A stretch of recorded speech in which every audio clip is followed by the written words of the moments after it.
So in this pot, we're gonna add some olive oil, about a tablespoon. And then I'm gonna add my onion, which I didn't chop up yet. That doesn't take me long. I'm also gonna be adding some Badia seasoning, and I'm gonna add the red pepper flakes. I'm also gonna add the garlic, minced garlic. So let's get started on that.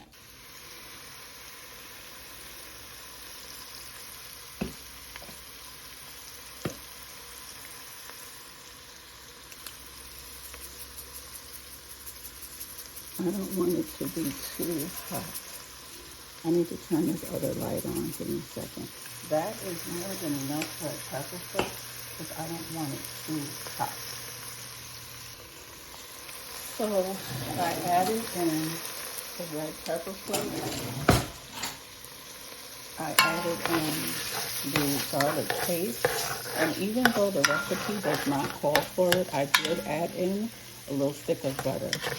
And I'm just gonna let this cook for about 2 minutes and let the onions, the garlic, and the seasonings just marry together. It already smells so good in here. I love garlic, but I didn't want the garlic to overpower anything. So we're just gonna let that cook just for a few minutes. And while that's happening, this is almost ready. I still see a piece of butter in there.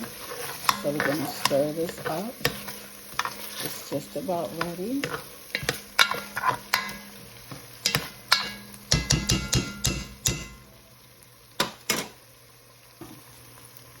To this, we're gonna add our can of crushed tomatoes. We're gonna add our bottle of clam juice.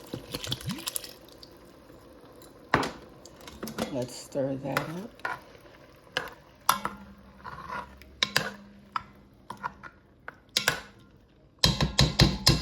We're going to add 1 cup of, I'm getting ready to cut the fish into nice sized pieces.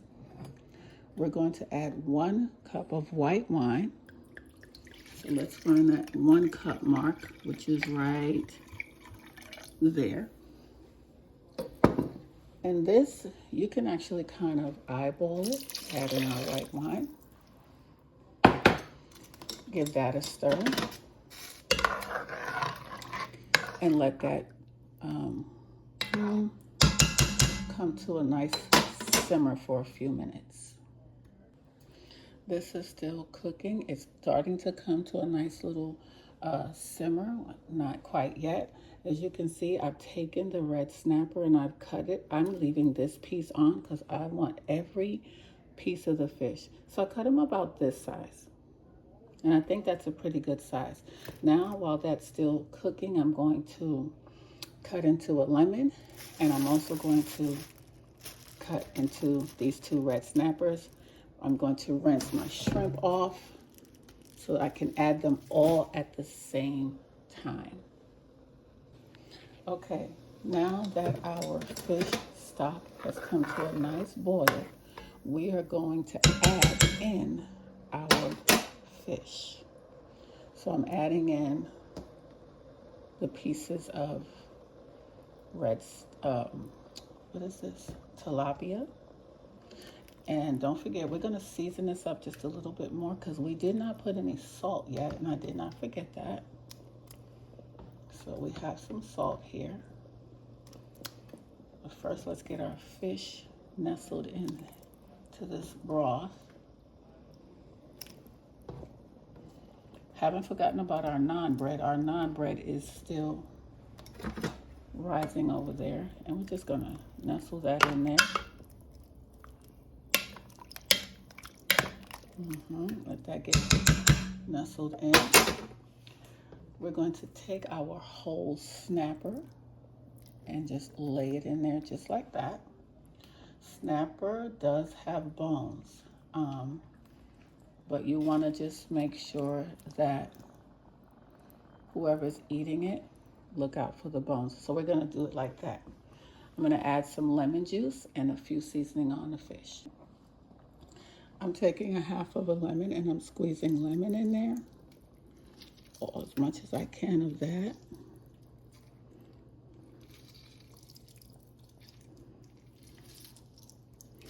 And then I'm going to do the other half. So I'm doing one whole lemon.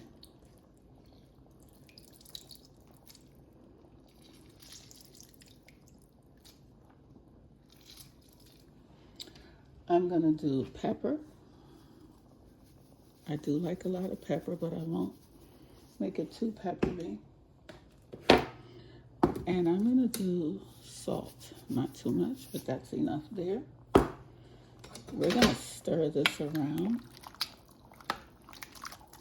Okay. Oh, guess what, guys? I'm forgetting my shrimp. Let's get the shrimp in there. And the shrimp is in. Now, I'm going to stir this in. I really cannot begin to tell you how good this smells. And I'm going to be honest with you, that lemon juice smells so good. Now, this doesn't feel like it's enough seasoning for me, so I'm going to add a little bit more. Hold on, guys. Of the Badia seasoning. Okay. And I think I'm going to leave it at that. Let it come to a boil or a simmer.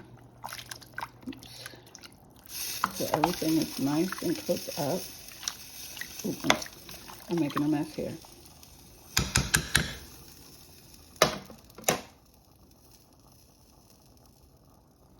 Okay.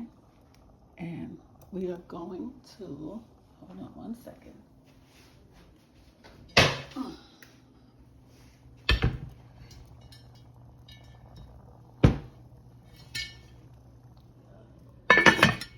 Cover it. Look at the tail, still sticking out. Let's get him in there. There he goes. We're gonna cover it and we're gonna let it simmer and cook really well. Now I'm gonna clean up my mess. And last but not least, I'm gonna chop up some parsley and add it to the fish stock. Chopped up some parsley. I'm gonna turn this up a little bit. I'm going to take a good handful of this parsley, add that in there, and I'm going to stir it.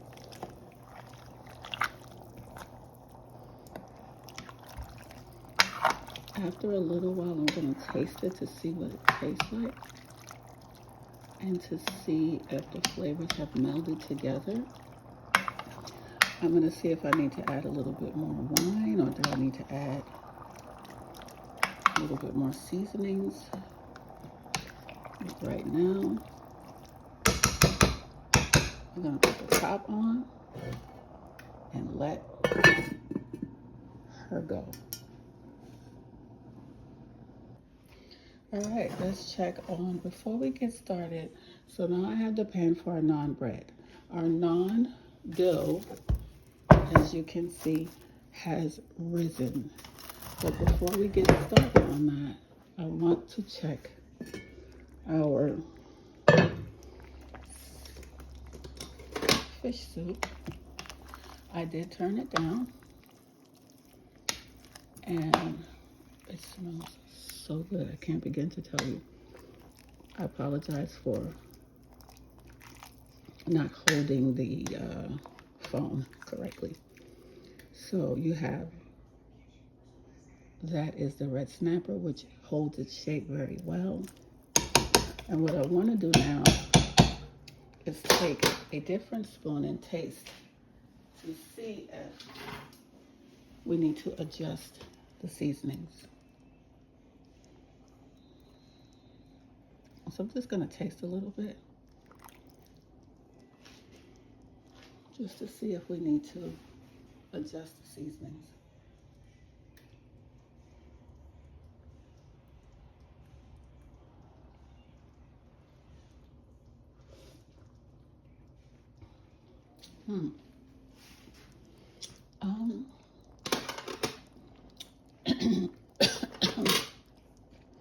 think it could use a little bit more salt. I'm gonna add just a little bit, touch more salt. And that's it. I like the kick that I felt from the, look at this. Oh my gosh, that looks so good. And I don't mind if it stays whole like that. Now let's let the head get in there and let the head get nice and cooked as well.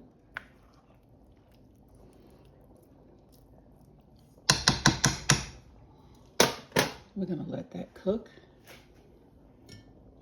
and just let the salt work its way around in the soup. And my dad likes rice with everything, so we are going to have to make a small pot of rice. In the meantime, let's get started on our naan. For our naan bread, I have the skillet on. I'm going to use some extra virgin olive oil spray to spray in the bottom of the pan. And right now what I'm going to do is take our dough and I'm going to cut them and I'm going to roll. You know what? I'm so unprepared because I don't have a rolling pin anymore. I don't know what happened to it. Because this is really my mom's kitchen. So I'll find some way to roll it. So we're gonna cut it into 12. We're gonna roll it out and we're gonna spray the pan and we're gonna cook the naan 2 minutes on each side. And let's see how that comes out. I do have my surface floured a little, and now I'm gonna get started on our naan. I'm gonna use my pastry brush to cut the naan into about 6 or maybe 8 pieces. My pan is heating up, has a little bit more weight.